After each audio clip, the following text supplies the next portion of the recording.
you'd written about transparency. Can we just start with that and tell us what went into the thought of putting out this letter? Thank you very much, Chris and Sabrina. And I just want to share with you that as I continue to work with my staff and my colleagues, I want to share with you that I wrote 2 letters. One to the public auditor, Attorney B.J. Cruz, and then to our governor. And if I can share my thought process with you, I've been researching this matter and spoke to the National Conference on State Legislatures on what we should do as far as transparency and accountability. And it was recommended to us as colleagues that that NCSL told us, given the importance of COVID-19 and the resources that the states and the territories were going to get, that we literally should give the opportunity for the public auditor to be given authority to perform audits on these measures. And through my research, I want to share with you that our public auditor, the Office of Public Accountability that I have oversight of, has the authority to conduct audits on everything as it relates to Guam, except for the records of individual taxpayers. And let me give you an example to that, Chris. Meaning, if the public auditor cannot make sure that the economic impact payments that actually went to people who deserved it, meaning if you, Chris, or Sabrina get a stimulus check and take, for example, you make over $77,000, the public auditor cannot prove that you make that much because he cannot see that. But I did ask him for the opportunity to show the people of Guam that the administration and the people of Guam would be transparent, that given the authority by the administration, that we would go ahead and do these audits. So I also wrote a letter. So that letter was written the last part of April. And then on May 3rd, which was just recently, I think I wrote a letter to our governor asking and telling her that I continue to hear the cries of our residents and that I totally, stand by them, and that, we all deserve answers, and we want to be able to better understand what process is going on. And while I share that the public auditor has broad jurisdiction, I know that if he's going to do these audits on the numerous programs like the PUA, the unemployment insurance, the CARES, the CRE, and all that, all these programs have over $100 million on it. He's going to have to get the resources in order to do that. And I am recommending that since these costs are to audit the COVID-19 funds. This letter, though, these letters that you sent yesterday to the governor, was it before or after the meeting you had with her? And before. It was before. I see. Wait, yeah, before, the night before.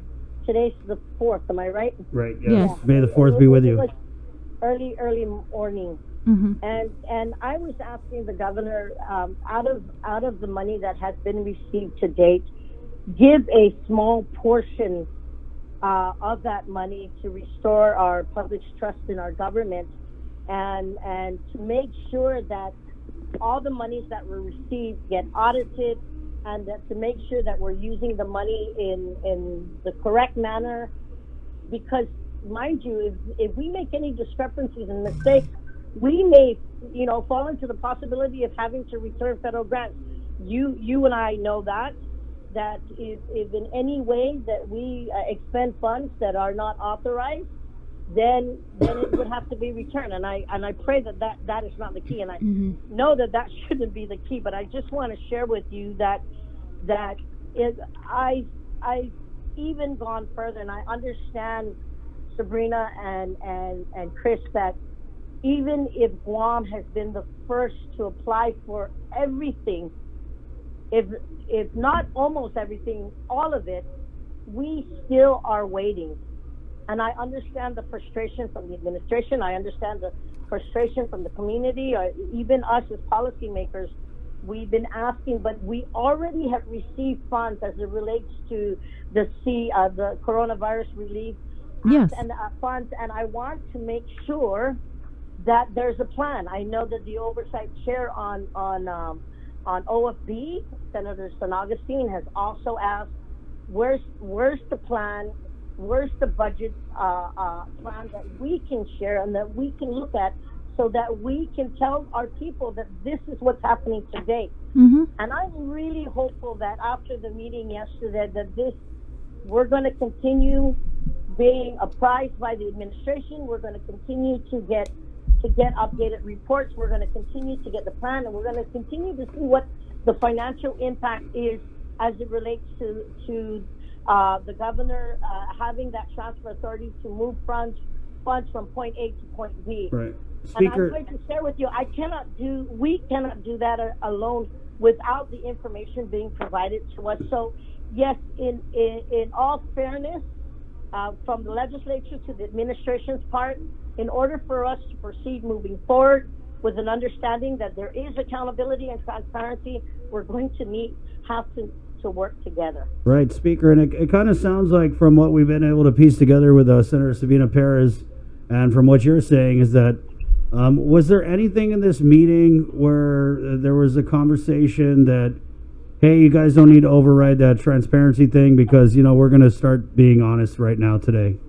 So are we still going to override the governor's veto of that transparency bill from Senator Teresa Lally? I guess that's my first question. Where are you on that? Well, I just want to say, after receiving hundreds of messages from constituents asking for transparency and relief for our displaced workers, I want to say that I think it's important that if the administration is going to be upfront, that they wouldn't have a problem with us letting this become statute, because it is just a fair request to ask that the accountability and transparency be there, and that's what Bill 333 asked for. So yes, I don't mind standing firm and working closely with the author of the legislation to move this forward. And I know I've shared this sentiment to Senator Therese, and I want to make sure, and I hope that my colleagues will share that same sentiment. If the administration is sincere about being open and transparent with us and working closely with us, then they shouldn't have a problem with Bill 333 getting enacted. I cannot say how my colleagues will vote on this measure, but I'm hopeful that they will understand that as we go along with the millions and millions of dollars that we are receiving from the federal government, that there is transparency and accountability for every penny that is spent. Mm-hmm. So that sounds like you're going to be voting yes to override that bill. I think it's important that we all show the community of Guam that it is about being accountable for all the transactions that we do as a government. Mm-hmm. But we have to do it together, and in the same effort, we have to work together and be given the information that's needed for both the legislature and the administration. Mm-hmm. Speaker, it was April 22nd when the U.S. Treasury issued their guidance for the CARES Act funding, and we all know that Guam received $118 million. And we just saw yesterday the CNMI, they released the breakdown of how they're going to spend their $36 million. So in your meeting yesterday with the governor, her son-in-law, and Carlo Branch, did they give you a hint, what is going to happen with the $118 million? Well, I want to share with you, and I know our good brothers and sisters from NMI have again shared with their community that they have done that.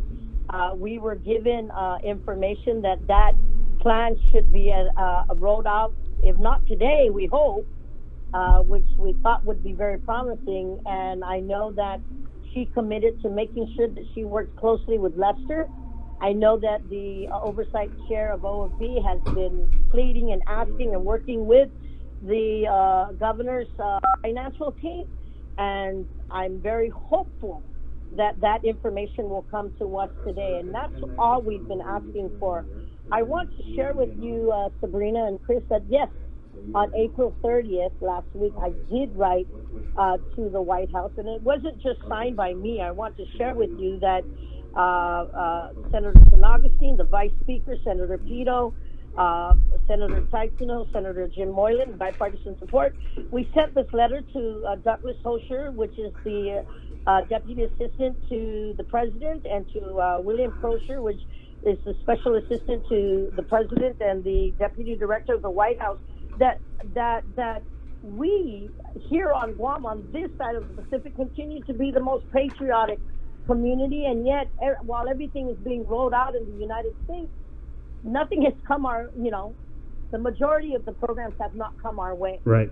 When I'm listening on last week's briefing at 3 o'clock in the morning about Get My Pay for those residents in the United States who hasn't gotten there was a link to double check. I'm saying we haven't even started here. So in that same effort of frustration, I wrote a letter asking, and I just asked my staff this morning, have we gotten an update from them? And they shared with me that just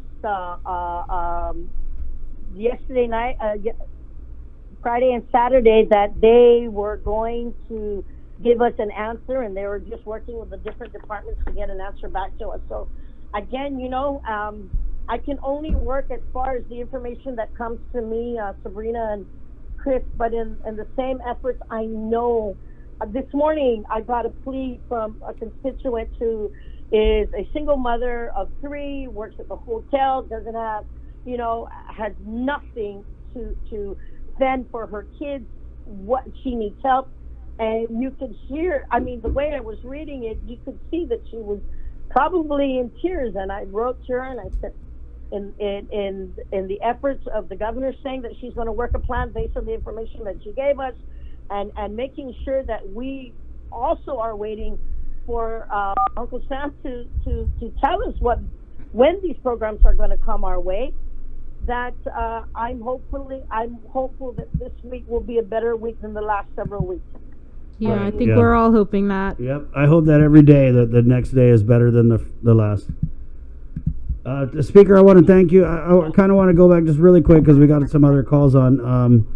About because the governor had actually sent me some messages about the territories haven't gotten the stimulus, and that's that, right? But remember, we've been asking since kind of the first week, was there anything locally that we could do in the meantime? Because I think a lot of people anticipated that this federal aid was going to take a while to get here. So people were thinking that, hey, this aid's going to take forever to get here. What can we do right now? So I don't think it's fair to let the governor off the hook and say that, Puerto Rico didn't get it. I'm not saying you're doing that, but I just know that that's part of what they want, the messaging they want to put out, which is all fine and good, but at the same time, people were asking for you to do something locally, right? Well, Chris, I must give effort to Senator Regine Biscoli, because her plan on the rise was supposed to be that leverage and that support needed to help our local residents. The governor did state that she will be sharing her plan on the press conference today. I've got to believe that in her efforts of listening to us, working with Senator Biscoli and our other colleagues, that there'll be something to that effect to work out. I want to note also, if you guys haven't noticed, because the Triple P, which is the payment protection plan that came out, working closely with our banks, that was a program that helped over 584 businesses that had a multiplier effect of over $1 million. And I must say that Department of Labor, Revenue Tax, and all of the governor's administration that worked on that plan, that gave a positive effect. And I know that we didn't have enough the first round, but since the passage last week, the second round is going out, and I know that the banks that are working closely with this have been are starting to call the different applicants, that the employers and the businesses that already had applied for it since the first round. I also want to note to you that in the efforts of helping our residents out, I talked to the chairman of the Banking Association as it relates to fees and notes and all that, and there was a possibility of making sure that a lot of those things were deferred. And let me tell you, if I'm not mistaken, for Guam's PPP program, 508 to be exact, with over $102,418 and 346. I think it's that's already been sent out, and that's being circulated within the community. I was told by 5 different businesses that they've already hired a lot of their employees back, which is probably out of 5 businesses, over 200 employees. I mean, the businesses who really took advantage of this program literally are giving the opportunity for their employees to come back to work. And I'm hoping that this second round that the banks are working with our constituents and our and our businesses, that we will get more revenues back into the community this week. Okay, Speaker. Thank you for your time. I definitely appreciate Thank your call. you. And keep us posted. The invitation's always there if you want to call and check in and let us know what's going on. Definitely, and as soon as I get a message from the White House, I'll definitely bring it to your attention. Thank you. Thank you, Speaker. you. Okay. Take care. Esta. Wash your hands. What? Hey, I want to go to line 1 here. We have now, sir, we're going to allow you to remain anonymous, but just to give us a little background here, you are currently quarantined Yes. at the Pacific Star Hotel. Tony